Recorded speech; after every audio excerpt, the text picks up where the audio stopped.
कहाँ हैं और आते कहाँ से हैं, इसको जो जानता है। वेत्ति विद्याम अविद्यांचो, और विद्या क्या है और अविद्या क्या है, इसको भी जो जानता है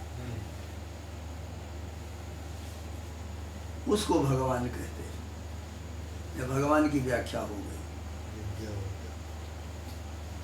तो यहाँ पर उत्पत्ति, विनाश, आगति और गति, विपत्ति, ऐसा भगवान शब्द का अर्थ किया गया है।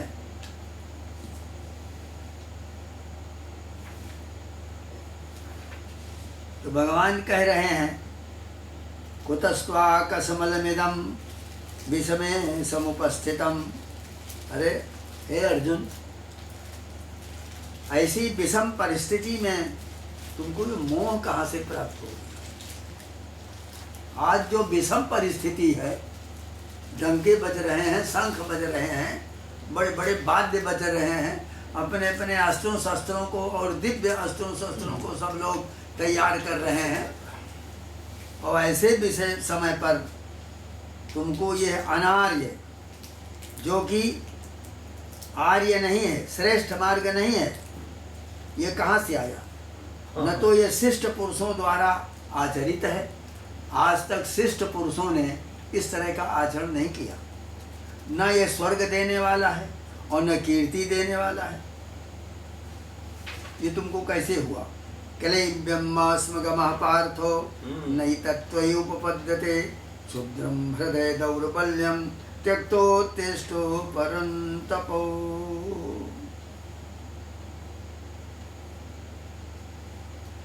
क्लैब्यम मास्मगमः,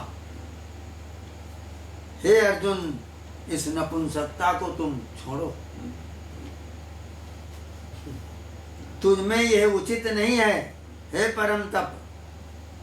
ना एतत् त्वयि उपपद्यते, तुम्हारे लिए यह शोभा नहीं देता। तू हृदय की इस क्षुद्र दुर्बलता को त्याग करके युद्ध के लिए खड़ा हो जा।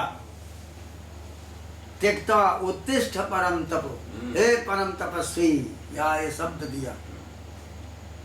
नैतत्व उपपद्यते, अर्जुन होने के कारण भी तुझमें यह उचित नहीं है, ऐसा कहा गया। साक्षात महेश्वर से भी युद्ध करने के कारण प्रसिद्ध महाप्रभाव वाले अर्जुन भगवान शंकर से भी युद्ध किया। किरातार्जुनी काव्य ही इसी के ऊपर। किरात वेश धारण करके भगवान शंकर जी आए थे। एक सूकर था तो उसको लगाया निशाना, तो भगवान किरात वेश में आए और कहते हैं कि कौन है तू? ये हमारा शिकार है। उनका मैंने इसको मारा। कहे नहीं, हमारा शिकार है। अर्जुन कह रहे हमारा शिकार है। हो गया दोनों में युद्ध, भगवान का और किरात वेश में शंकर जी का और अर्जुन का भयानक युद्ध हुआ। बाणों की वर्षा से भर दिया। तो भगवान किरात वेश में प्रकट हो गए और कहा हम बहुत प्रसन्न हैं और तुमको ये पाशुपत अस्त्र दे रहे हैं। तब पाशुपत अस्त्र दिया अर्जुन। तो महेश्वर के साथ भी युद्ध करने के कारण प्रसिद्ध महाप्रभाव वाले अर्जुन, तुम्हारे में यह नपुंसकता कहाँ से आ गई? तो अर्जुन की ओर से ये आशंका है कि मैं तो पहले ही कह चुका हूँ कि मैं खड़ा नहीं हो पा रहा हूँ। वेपथुश्च शरीरे में रोमहर्षश्च जायते और गांडीवम श्रंसते हस्ताक, हमारे हाथ से गांडीव धनुष गिरा जा रहा है और हम नहीं खड़े हो सकते। मेरा मन भ्रमित हो रहा है। तो भगवान क्या कहते हैं? क्षुद्रम, ये बहुत छोटी सी बात तुम बोल रहे हो, क्षुद्रता की बात करते हो। फिर आगे कहा हृदय दौर्बल्यम, मन के भ्रमण आदि रूप अधैर्य को और क्षुद्रता, लघुता का कारण होने से क्षुद्र है।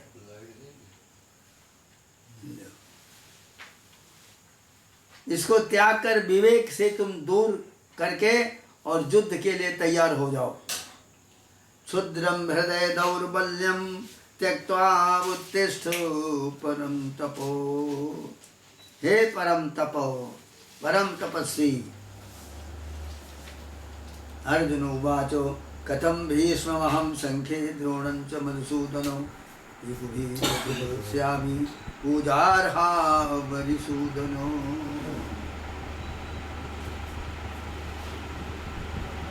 भीष्मं पितामहं द्रोणं चाचार्यं संघे रण इषुभिः सायकैः प्रतिजोत्स्यामि प्रहरिष्यामि कथम। ये कह रहे भीष्म पितामह हमारे हैं, द्रोणाचार्य हमारे गुरु हैं, इनके साथ हम रण में बाणों का प्रयोग कैसे कर सकते हैं। कथम प्रहरिष्यामि न कथनचित जतस्तौ पूजार्हौ। ये दोनों पूजा करने के योग्य हैं, इनकी मैं दिन भर पूजा करता हूँ, पैरों में इनके चरण छूता हूँ। पितामह हैं, ये हमारे गुरु हैं, और इनसे हम युद्ध कैसे करें।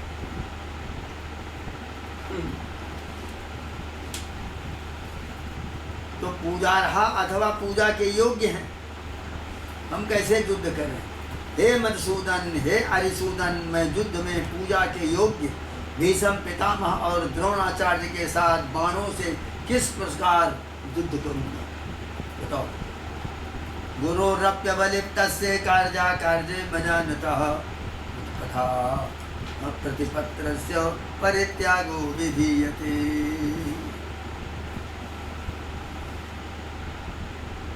गुरु होने के कारण ही तो भीष्म और द्रोण की पूजनीयता है, वो हमारे गुरुवर हैं। इसी प्रकार कृपाचार्य भी गुरुजन पूजनीय है, किंतु इस समय इन्हें गुरु रूप से स्वीकार करना उचित नहीं है, क्योंकि स्मृति में कहा गया है कि जो अवलिप्तस्य, अवलिप्त अर्थात गर्वित हो और कार्य को न जानता हो और उत्पथगामी हो, उस गुरु को भी त्याग देने का विधान है। जो अवलिप्त है अर्थात गर्वित है, बहुत गर्वीला है और कार्य अकार्य को जानता नहीं और उत्पथगामी है, उस गुरु को भी त्याग देने का शास्त्र में विधान है। अतः युद्ध के गर्व से ये गर्वित है और अन्याय पूर्वक राज्य को ग्रहण करने और शिष्यों से द्रोह करने के कारण कार्य के विवेक से शून्य हैं और उत्पथनिष्ठ हैं, अर्थात कुमार्ग में ये सब प्रवृत्त हैं। इन गुरुजनों का वध करना अच्छा है, ऐसी आशंका करके अर्जुन कह रहे हैं गुरु नहत्वा हि महानुभावान् श्रेयो भोक्तुं भैक्षमपि लोके नित्यार्थ कामांस्तु गुरु निहैव भुञ्जीर भोगान् रुधिर प्रतिग्धान्। इस लोक में इन महानुभाव गुरुजनों को न मारकर तो भिक्षा का अन्न भी खाना अच्छा है। इन अर्थलोलुप गुरुजनों को मारकर तो मैं केवल इस लोक में ही रुधिर से सने हुए भोगों को भोग सकूंगा, और क्या हो। गुरुजनों को न मार करके परलोक तो है ही, इस लोक में भी उनके द्वारा राज्य हर लिए जाने पर हम राजा के लिए निषिद्ध है भिक्षा मांगना, तो भिक्षा का अन्न भी खाना श्रेयस्कर उचित नहीं और न उनका वध करना उचित। तो स्वधर्म होने पर भी युद्ध में आजीविका मात्र ही फल है, ऐसा स्वीकार करके उसमें पाप का आरोप करके कहते हैं धर्म व्यतिक्रमो दृष्टो ईश्वराणां च साहसम तेजीयसां न दोषादे वन्ने सर्पे भुजो यथा। कहते हैं भगवान की ओर से आशंका है कि गर्व का त्याग करके गुरुत्व का अभाव जिसमें है,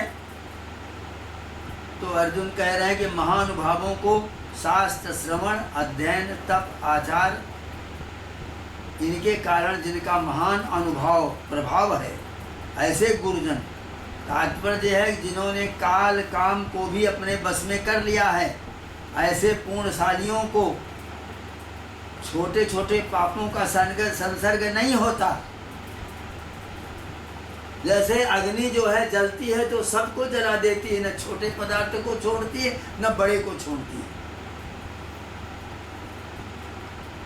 हिम का अर्थात सूर्य या अग्नि, तो सूर्य या अग्नि के समान है इनका प्रभाव। समर्थ पुरुषों में कभी कभी धर्म का व्यतिक्रम देखा जाता है, तो इस तरह से अर्जुन अनेक शंकाओं से युक्त होकर के कहते हैं, गुरु न हत्वा हे महानुभावान, गुरु को न मार करके भिक्षा, श्रेयो भोक्तुम भैक्षं अपि लोके, इस लोक में हम कल्याण कारक रह करके कल्याण प्राप्त करने के लिए भिक्षा मांग करके खा लेंगे, ये अच्छा है, लेकिन इतने महान भावों को हम मारेंगे नहीं।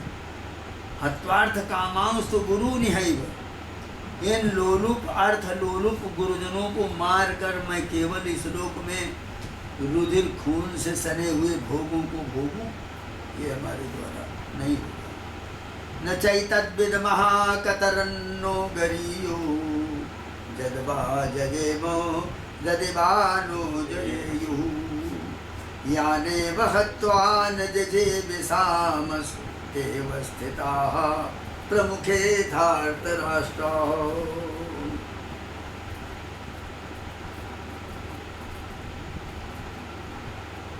न एतत् विद्मः कतः अन्नो गरीयो, ऐसा बढ़िया कह रहे हैं कि भगवान हम ये नहीं जानते कि हमारे लिए युद्ध करना, भीख मांगना, इन दोनों में से कौन सा श्रेष्ठ है। न एतद् विद्मः, हम ये नहीं जानते, कतरन्नो गरीयो, इन दोनों में कौन ज़्यादा श्रेष्ठ है। जदमा जयेम जदिमानो जयेयु, और दोनों में से कौन श्रेष्ठ है, अथवा ये भी हम नहीं जानते कि इस युद्ध में हम जीतेंगे या हमको वो जीत लेंगे, ये भी हम नहीं जानते। जाने बहेत्वा न दे भिखामस्ते वस्थिता प्रमुखे धार्तराष्ट्राः, जिन्हें मारकर हम जीना भी नहीं चाहते, वे धृतराष्ट्र के संबंधी भीष्म द्रोण हमारे सन्मुख खड़े हैं, इनको मारकर हम जीवित नहीं रहना चाहते, तो बताओ हम क्या करें।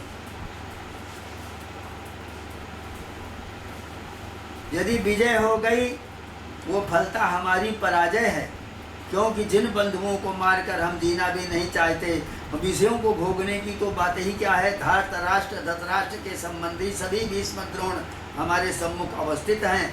अतः तात्पर्य है कि भैक्ष से युद्ध की श्रेष्ठता सिद्ध नहीं हो रही, भिक्षा ही मांगना श्रेष्ठ हो रहा।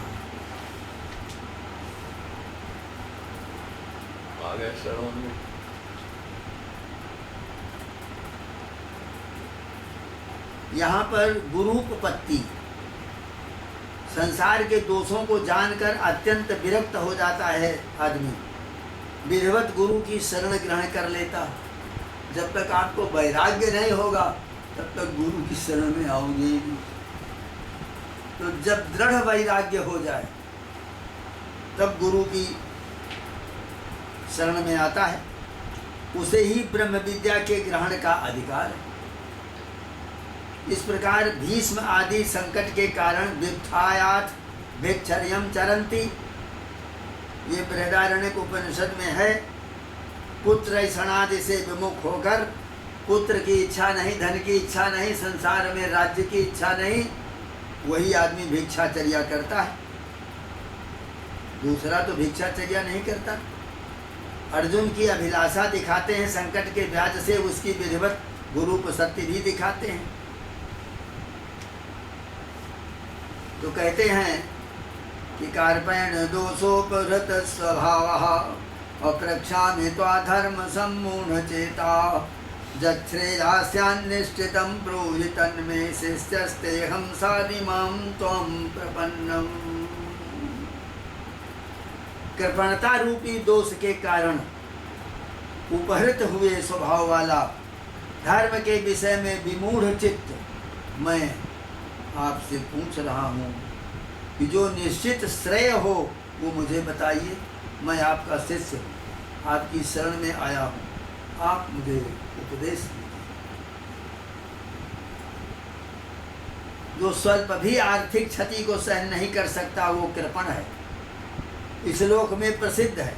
ऐसे ही होने के कारण समस्त अनात्मविद परम पुरुषार्थ को प्राप्त न करने से कृपण ही होते हैं।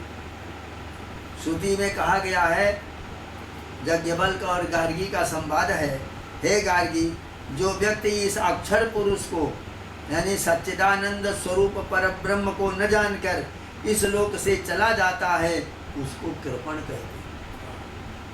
आया तो मनुष्य शरीर में, लेकिन इतनी कृपणता रही कि विवेक नहीं रह सका, अपने में फैलाव नहीं ला सका, एक कृपण होकर के चला गया। श्रेजास्यान् निश्चितं ब्रूहि तन्मे शिष्यस्तेऽहं साधिमां त्वं प्रपन्नम्। दुःखत्रया विघातान् जिज्ञासा तदपघातके हेतु दृष्टि सा पार्था चैत्रे कान्तात्यन्ततो भवातो दृष्टवदानुश्रविकः सारविशुध्यते क्षयातिशयुक्तः तद्विपरीता श्रेयान् व्यक्ता व्यक्तज्ञ विज्ञानातो।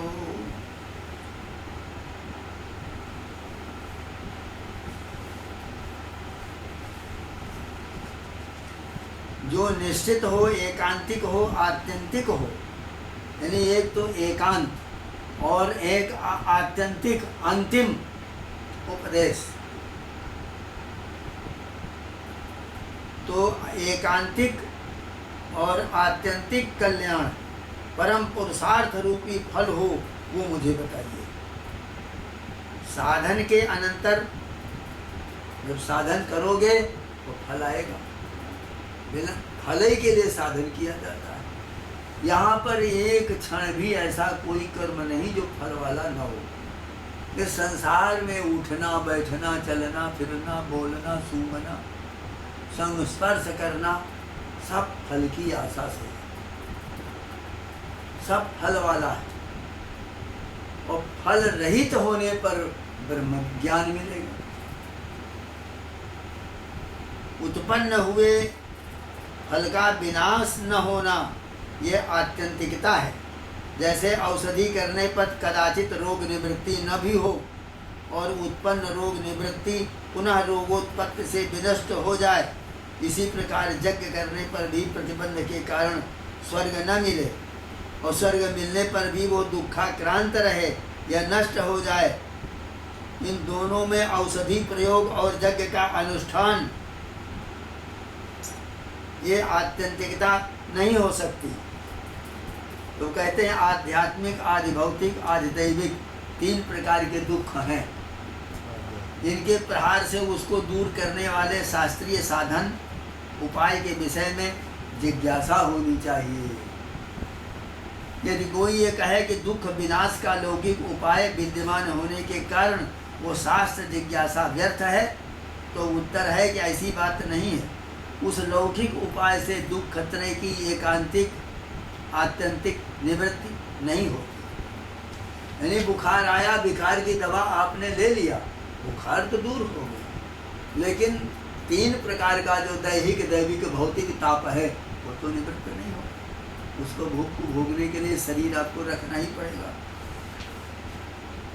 तो नहीं प्रपश्यामि ममापनुद्याजच्छोकमुच्छोषणमिन्द्रियाणम् अवाप्य भूमावसपत्नमृद्धं राज्यं सुराणामपि चाधिपत्यम्।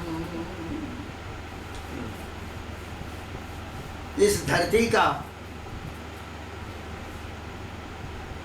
शत्रुहीन निष्कंटक राज्य और देवताओं का आधिपत्य प्राप्त कर लेने पर भी मुझे वो कल्याण नहीं दिखाई दे रहा जो कि मेरी इंद्रियों के शोषणकारी शोक को दूर कर सके। ऐसा शोक हमको हुआ है कि इंद्रियाएं सूखती चली जा रही हैं, हमको नहीं दिखाई दे रहा। नहीं प्रपश्यामि ममापनुद्यात् यच्छोकमुच्छोषणमिन्द्रियाणम्।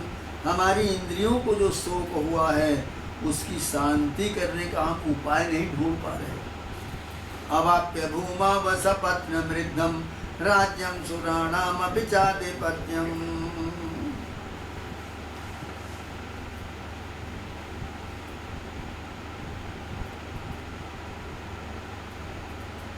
भगवान की ओर से, हे भगवान, मैं अज्ञान से अभिभूत होकर अपने को अकृतार्थ मानकर सर्वदा शोक कर रहा हूँ।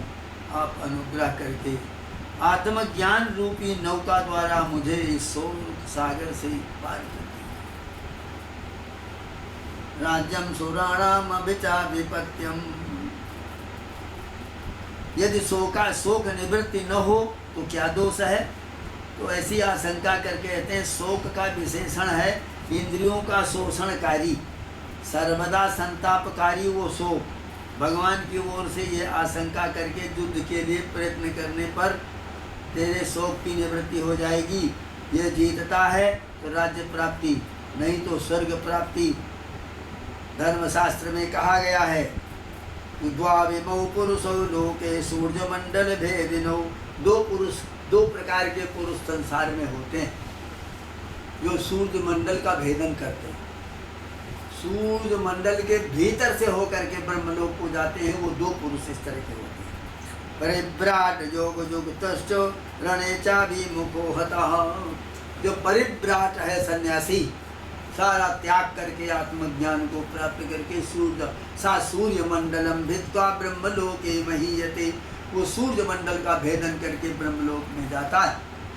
और दूसरा जो रणेचाभिमुखो हता, युद्ध में जो मारा जाता है क्षत्रिय, वो भी उसको भेदन करके स्वर्गलोक को जाता है। ये शास्त्र कह रहा है।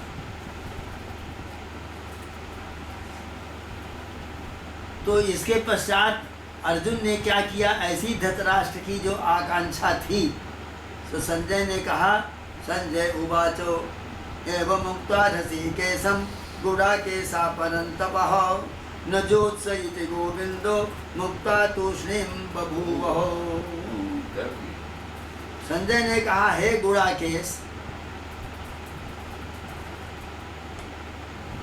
संजय कह रहे हैं कि गुडाकेश तो अर्जुन का नाम हुआ, तो गुडाकेश परम तप अर्जुन भगवान ऋषिकेश से ऐसा कहकर गोविंद मैं युद्ध नहीं करूंगा, चुप और बैठ गए।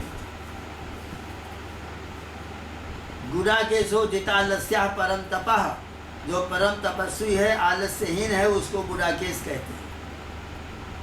शत्रुओं को ताप देने वाले अर्जुन ऋषिकेशम सर्वेन्द्रिय प्रवर्तकत्वेन अंतर्यामिणं गोविंदम गाम वेद लक्षणाम वाणी बिंदती व्युत्पत्त्या।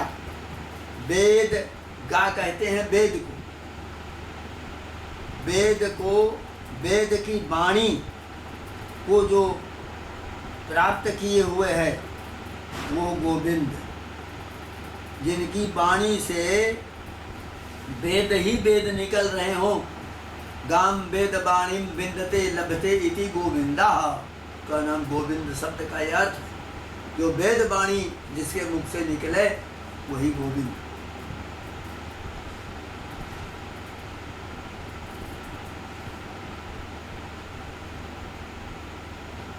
एवं मुक्त्वा ऋषिकेशं गुडाकेशा परन्तपः नाजोत्स इति गोविन्दे मुक्त्वा तूष्णीं बभूवः। तमुवाच ऋषिकेशा प्रसन्नेव भारतो सेनयोरुभयोर्मध्ये विषेदन्तं विदं वचाः। कहते हैं कि हे भारत, भगवान कह रहे हैं हे भारत,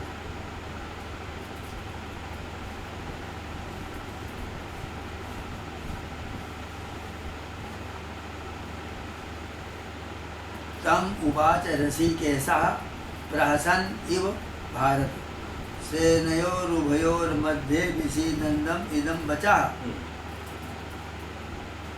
सर्वज्ञत्व सर्वशक्तित्व के सूचक गोविंद और ऋषिकेश दो पदों से सूचित किया गया कि भगवान उनके शोक को, मोह को दूर करना अनायास ही कर सकते हैं। इस प्रकार अर्जुन के द्वारा युद्ध की उपेक्षा किए जाने पर भी भगवान ने उसकी उपेक्षा नहीं की।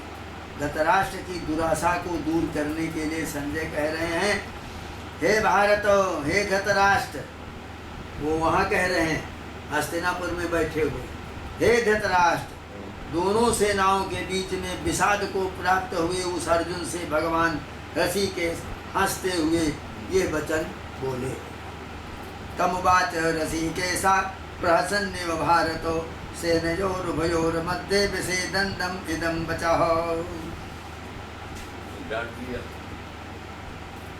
भगवान वहाँ पर कह रहे हैं अर्जुन की युद्ध नामक स्वधर्म में स्वतः उत्पन्न हुई प्रवृत्ति द्विविध मोह और उसके कारण उत्पन्न हुआ शोक, वो हो गया सब शोक। इसलिए उसका दो प्रकार का मोह निराकरणीय है। उसमें स्वयं प्रकाश परमानंद स्वरूप और संसार के सब धर्मों से असंग आत्मा में स्थूल सूक्ष्म दो प्रकार के शरीर, उनकी कारणभूत अविद्या, तीन उपाधियों के अविवेक के कारण मिथ्याभूत होने पर भी संसार की सत्यता, आत्मधर्मता आदि का प्रतिभास, ये जो सब हो रहा है। इसलिए भगवान अंत में बोले, दोनों भ्रमों का अनुवाद करते हुए बोले। दो प्रकार का भ्रम हुआ उनको, संसार की सत्यता और आत्मधर्मता। ये प्रतिभास है, ये एक प्रतिभास हमको आपको हो रहा है कि सत्य, ये संसार सत्य है। हम आपस में सत्ययुक्त वाणी कर रहे हैं। पानी ले आओ, हम जानते हैं पानी ले आएगा। पानी लेकर के आ गया, हमने पी लिया, वो भी झूठा, पानी भी झूठा, दोनों नासमान। इसलिए ये दोनों तरह से जो वाक्य है, तो भगवान कह रहे हैं अर्जुन, भगवान उवाचो अशोच्यानन्नो शोचस्त्वं प्रज्ञावादं च भाससे गतासूंशो नानुशोचन्ति पंडिताः। हे अर्जुन, तू न शोक करने योग्य जनों के लिए शोक करता है और प्रज्ञावानों की सी बात करता है। हम बड़े विद्वान हैं, प्रज्ञावान हैं, किंतु पंडित जन तो जिनके लिए प्राण चले गए हैं उनके लिए, और जिनके प्राण नहीं गए हैं उनके लिए भी शोक नहीं करते। वो पंडित जो मर गए हैं उनके लिए भी शोक नहीं, और जो अभी जीवित हैं कल मरेंगे उनके लिए भी शोक नहीं करते। गतासूंशो नानुशोचन्ति पंडिताः। मेरे लिए ये मर जाएंगे, उनके बिना मैं राज्य सुख कैसे करूँगा, ऐसे दृष्टवेम स्वजनम। इन वाक्यों से तुम पंडित होकर भी, यानी पहले कह रहे हो, यह पंडिताई की बात है। पंडित पहले तुमने क्या कहा, दृष्टवेम स्वजनम, देखो इन अपने स्वजनों को हम मार करके संसार में रहेंगे। ये तो तुम बड़े पंडित हो जो कह रहे हो ये हमारे स्वजन हैं। ये पंडित तो है, जानते हो इसलिए कह रहे हो, और उतना तुमको ज्ञान है इसलिए पूजा कर रहे हो। दृष्टवेम, मनुष्य जो है वो तीन प्रकार के होते हैं। एक मूढ़ होता है, शास्त्रज्ञ होता है, और पंडित। मूढ़ वे होते हैं जो पुत्र के लिए, ये मेरा पुत्र मर गया ऐसा शोक करते हैं, और जीवित पुत्र के लिए शोक नहीं करते। और शास्त्रज्ञ वे हैं जो सभी पुत्र मूढ़ हैं, दुर्भागी हैं, दुराचारी हैं, ऐसा सोचकर जीवित पुत्रों के लिए शोक करते हैं।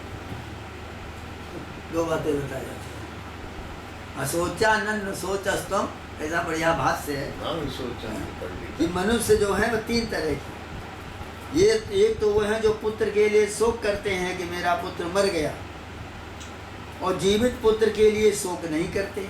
और दूसरे वे हैं जो सभी पुत्र मूढ़ हैं, दुर्भागी हैं, दुराचारी हैं, ऐसा सोचकर जीवित पुत्रों के लिए शोक कर रहे हैं। क्या बताऊँ, हमारे मूर्ख पुत्र भी गलत, एकदम गलत, हमारी कोई बात मानते नहीं। ये भी शोक कर रहे हैं, वो भी शोक कर रहे हैं, दो हो गए ना। एक तो मर गए उनके लिए शोक कर रहे हैं, और जो जीवित है वो मूढ़ है, अज्ञानी है, और शराबखोरी कर रहे हैं, गलत रास्ते में चल रहे हैं, इसके लिए शोक कर रहे हैं। मृत पुत्रों के लिए शोक नहीं करते। पंडित तत्वज्ञ या आत्मज्ञ होते हैं। आत्म विषयनी बुद्धि को पंडा कहते हैं। जिनकी ऐसी बुद्धि हो, इस प्रकार के मोह से वे ग्रस्त नहीं होते। समाधि के समय सभी का प्रतिभास ही नहीं होता। तो इसलिए भगवान आगे के 19 श्लोकों में केवल यही बताएंगे अशोच्यानन्य शोचस्त्वम, जो शोचनीय नहीं है उसके लिए तुम शोक कर लो।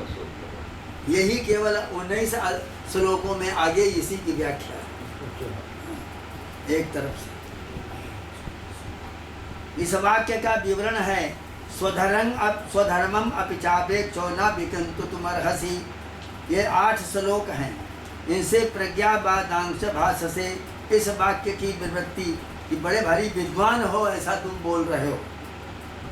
और स्वधर्मम अपने धर्म को अपेक्ष देख करके मोह, 2 प्रकार का मोह तुमको हुआ है। एक तो विद्वान बन रहे हो, एक अपने धर्म को तुम समझते नहीं। तो उसके विषय में भगवान कह रहे हैं न त्वेवाहं जातु नासं न त्वं मे जनाधिपा। न त्वेवाहं जातु नासं न त्वं मे जनाधिपा न चैवो न भविष्यामः सर्वे वयमतः परम्।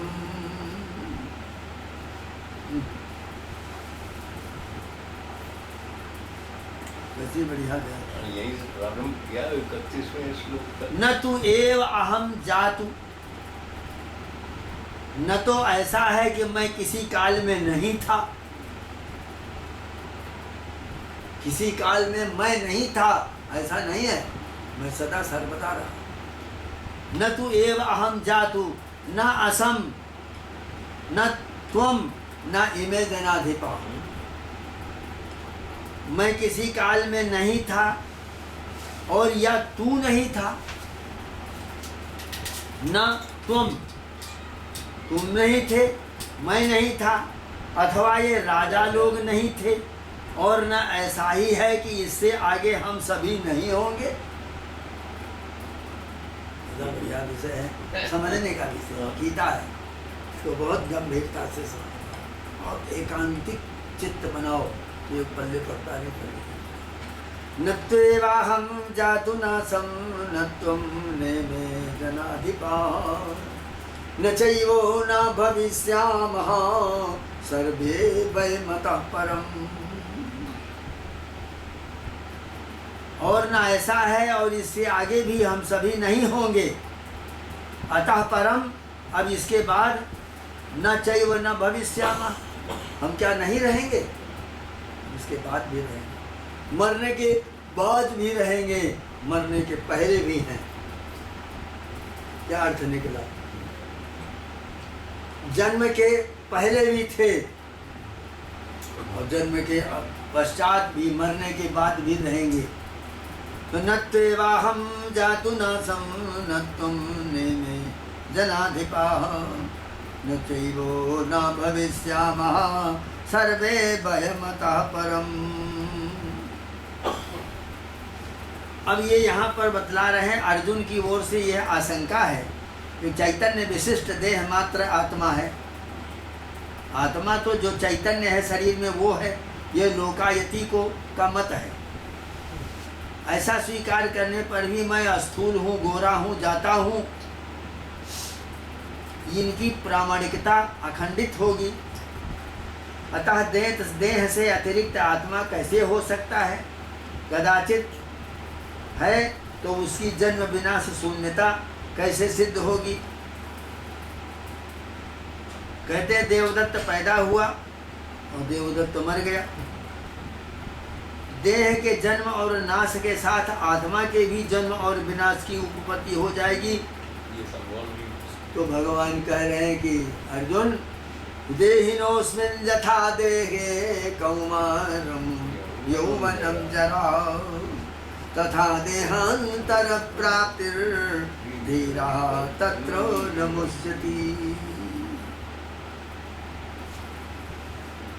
आत्मा इस देह में जैसे बाल्यावस्था, युवावस्था और वृद्धावस्था होती, वैसे ही उसे देहांतर की प्राप्ति भी हो जाती।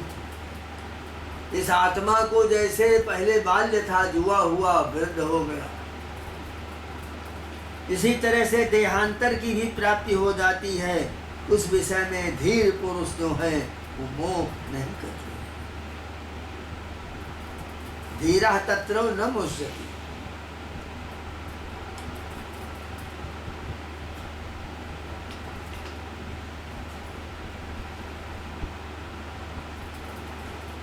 कहते हैं कि इस संसार में, जगन मंडल में भूत भविष्य वर्तमान देह इस आत्मा के हैं, अतः ये देही हुआ। और देही की एक ही होने पर वर्तमान देह में बाल्यावस्था, युवावस्था, वृद्धावस्था, विरुद्ध अवस्थाएं आती हैं। इनके भेद से आत्मभेद होता है। जिस मैंने बाल्यावस्था में माता पिता का अनुभव किया, वही मैं वृद्धावस्था में परपोतों का अनुभव करता हूँ। ऐसी सुदृढ़ प्रतिभिज्ञा होती है। एक व्यक्ति में रहने वाले संस्कार दूसरे व्यक्ति में अपनी स्मृति पैदा नहीं करते। वैसे ही अविकृत आत्मा देहांतर की प्राप्ति और इस देह से विलक्षण देह की प्राप्ति होती है। स्वप्न और योग सिद्धि के समय उनसे प्राप्त होने वाले देह भेद का ज्ञान रहने पर भी मैं वही हूँ, ऐसी प्रत्यभिज्ञा होती है।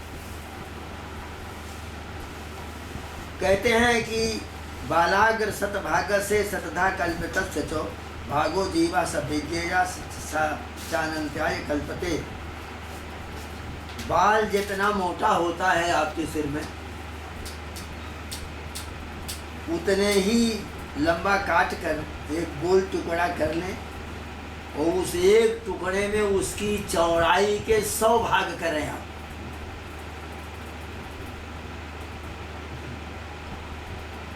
उसमें से एक भाग के फिर 50 भाग करें आप, और उसमें से एक भाग का समान उन 50 में से एक भाग जो होगा उतना प्रमाण इस जीव का है। ये जीव उतना बड़ा है। एक बाल की चौड़ाई के 100 हिस्से करो और फिर एक के 50 हिस्से करो, फिर चौड़ाई के, लंबाई के नहीं, उतना ये जीव हो, इतना सूक्ष्म है कि उसे लिखा नहीं जा सकता। 1, 2, 4 की रूप में लिखा नहीं जा सकता। बालाग्र सतभाग से सद्धा कल्पितस्य चो भागो जीवा सभिज्ञेयो चानंत्याय कल्पते। तब संशय उत्पन्न होता है कि वो जीव अणु होने पर शरीर के भिन्न भिन्न अंगों में होने वाले सुख दुख का अनुभव किस प्रकार करता है। समाधान यह है कि जीव जो है वो ज्ञान स्वरूप है, उसको ज्ञान है, वो ज्ञान उसका स्वरूप ही है। इसलिए अंगुली में चोट लगी है, जीव को मालूम होगा। कहीं थोड़ा दर्द हुआ, एक बाल उखड़ गया, तो जीव को फौरन मालूम हो जाता है कि जीव जो है वो ज्ञान स्वरूप है। इसी गुण की सहायता से वो सकल शरीर में होने वाले सुख और दुख का अनुभव सदा किया करता है। ललाट पर लगी हुई चंदन की एक बिंदु जैसे सकल शरीर को अपने गंध से आह्लादित कर देती है, वैसे ही जीवात्मा एक स्थान पर स्थित रहकर सारे शरीर को प्रकाशित करता है और सुख दुख आदि अनुभव कराता है। दीपक एक कोने में घर के रख दिया जाता है और सारे घर को प्रकाशित करता है। अणु जीव की भी यही स्थिति होती है।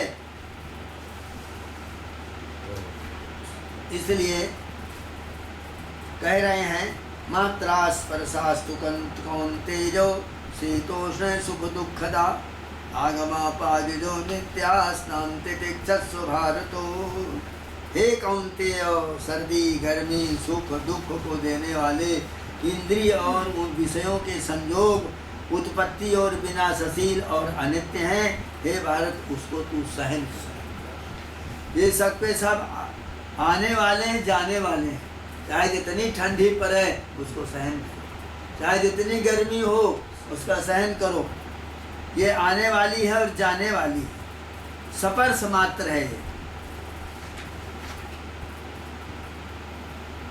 नरते स्यात् विक्रियां दुःखी साक्षिता सा विकारिणा थी विक्रिया सहस्राणां साक्षतो होम विक्रिया।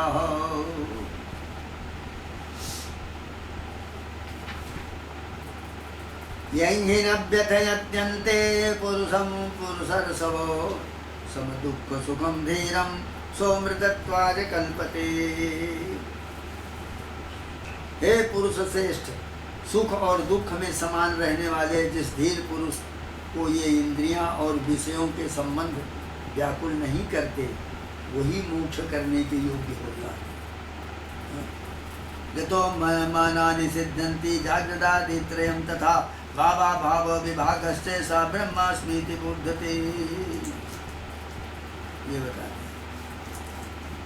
यतो मानानि, जिससे सभी प्रमाण जागृत आदि तीनों अवस्थाएं, भाव अभाव विभाग सत असत ये सिद्ध होते हैं, वो ब्रह्ममय हूँ, ये बोध कराया जाता है।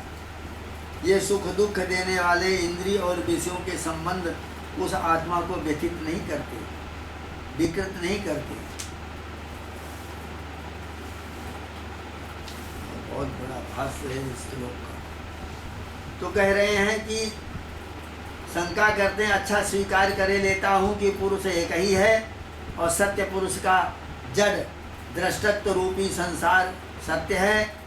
ठंडी गर्मी के कारणों के रहने पर उनका भोग आवश्यक होने के कारण सत्य संसार का ज्ञान से विनाश हो सकने के कारण तितिक्षा कैसे होगी, धीर पुरुष मोक्ष प्राप्त करने के योग्य कैसे होगा? ऐसा नहीं है। समाधान में बतला रहे हैं कि समस्त यह द्वैत प्रपंच आत्मा में कल्पित है, आत्मज्ञान से उसका विनाश हो जाता है। तो आत्मा और अनात्मा की प्रतीति जब समान है तो फिर आत्मा के समान अनात्मा सत्य क्यों नहीं है? जैसे आत्मा समान है ऐसे अनात्मा है।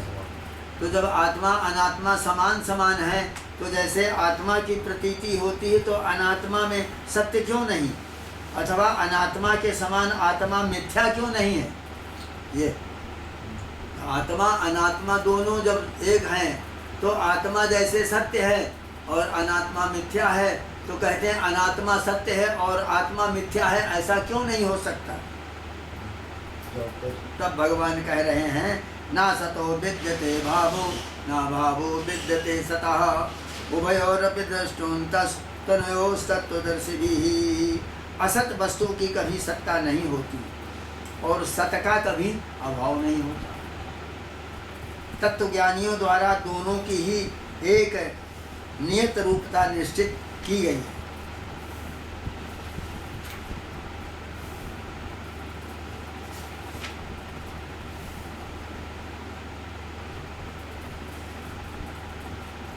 बड़ी लंबी व्याख्या।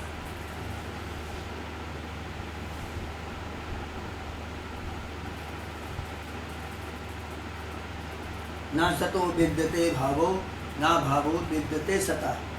सत वस्तु का अभाव नहीं है और असत का भाव नहीं है। उभयोरपि दृष्टवन्तः अनयोस्तत्त्वदर्शिभिः। तत्वदर्शियों ने दोनों का अंत आदि देखा है, तत्व ज्ञान के द्वारा वो देख लेते हैं। इसी का तात्पर्य है कि जब घट दिखाई नहीं देता तब घट का ही बोध होता है।